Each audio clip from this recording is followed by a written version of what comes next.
everyone, this is Dr. Liv with Live with New Insight, and thank you so much for joining me in another video. Let's talk about focusing on you, your growth, your healing, and your well-being. Sometimes we get so focused on fixing people and controlling outcomes that we completely lose ourselves in the process, and we spend our energy trying to make life and everyone in it align perfectly with our expectations.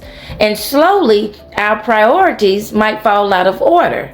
Understand that you can never go wrong focusing on yourself. Focusing on you is about self-love, self-care, and self-respect. And know that it's not optional. It is necessary. So why don't more people do it?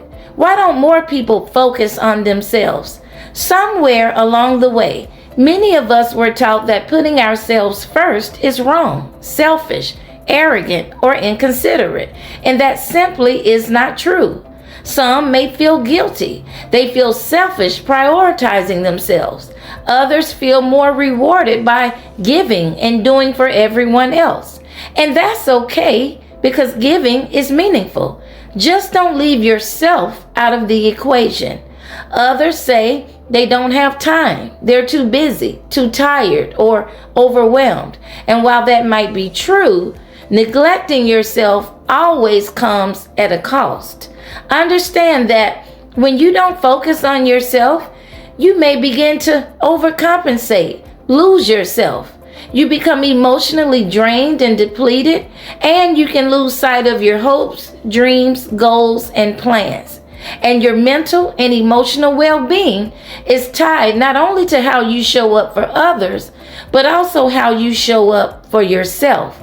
Now, let's look at what being kind to yourself and focusing on you actually means. It means giving yourself time, attention, and priority.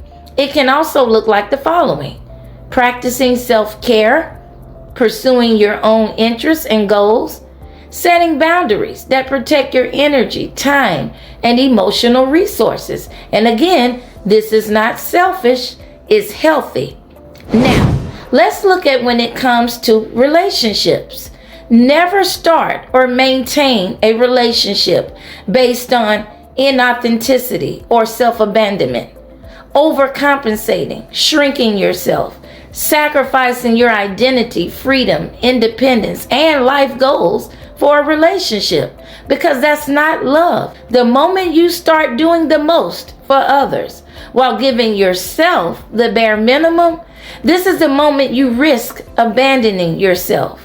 Build relationships for your betterment, not your detriment.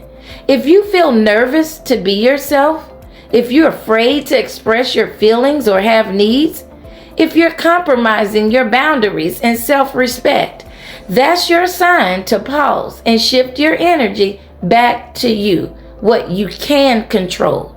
Also know that focusing on yourself keeps you grounded.